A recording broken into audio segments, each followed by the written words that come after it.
માની આરતી કર્યા બાદ હવે આપણે લઈ જઈશું સુરેન્દ્રનગરના વઢવાણ ખાતે, જે આવેલી છે 350 વર્ષ જૂની શ્રી નકટી વાવ, જ્યાં સ્વયંભૂ ઈચ્છા સાથે માં મેલડી બિરાજ્યા છે।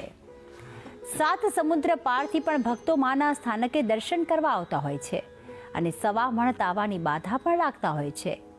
તો આવો જાણીએ કેવો છે આ સ્થાનકમાં માં મેલડીનો મહિમા।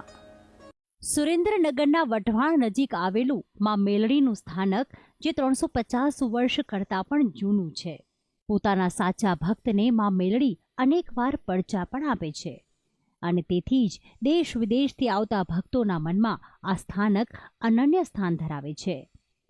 અહીં માના ચરણોમાં સવા મણના તાવા ચડાવવાની પરંપરા વર્ષોથી ચાલી આવે છે।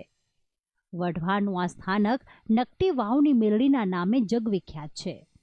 આ સ્વયંભૂ મેલડી છે, નકટી વાવની મેલડી તરીકે પ્રખ્યાત છે અને આ માણસો જે આવે એ એમની શ્રદ્ધા અને વિશ્વાસથી બાધા રાખે અને કામ થાય, એટલે આ પબ્લિક બધું દર રવિવારે અહીં મેળો જામે અને માતાજી દરેકના કામ કરે છે।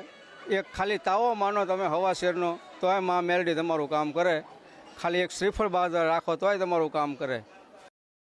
કહેવાય છે કે માએ સૌથી પહેલો પડચો વઢવાણના રાજા માધવસિંહજીને આપ્યો હતો અને આ જ સ્થાન પર માં મેલડી સ્વયંભૂ બિરાજ્યા હતા। વર્ષો પહેલા આ વાવમાં માં મેલડી એક નાગણીના રૂપમાં ઉતરી ગયા। અનેક વિનંતી છતાં માં બહાર ન આવ્યા, તેથી નકટી વાવના મેલડી તરીકે પૂજાયા। માના આ ધામનો મહિમા અપરંપાર છે। અનેક નિસંતાન દંપતીને સંતાન પ્રાપ્તિના આશીર્વાદ મળ્યા છે। તો દર રવિવારે ભક્તો મોટી સંખ્યામાં પધારે છે અને માના તાવા કરે છે। 3000 વારની જગ્યામાં ફેલાયેલું છે આ ઐતિહાસિક મંદિર, કે જ્યાં વડવાઓની સમાધિ પણ છે। 300 વર્ષ પહેલા ગંગાપુરી બાપુએ જીવતા અહીં સમાધિ લીધી હતી અને આ જગ્યાએ ભોળાનાથનું પણ એક ભવ્ય મંદિર સ્થાપિત છે। માં મેલડીના સ્થાનકનો મહિમા, જેની સુવાસ આજે પણ દેશ વિદેશમાં પ્રસરેલી છે।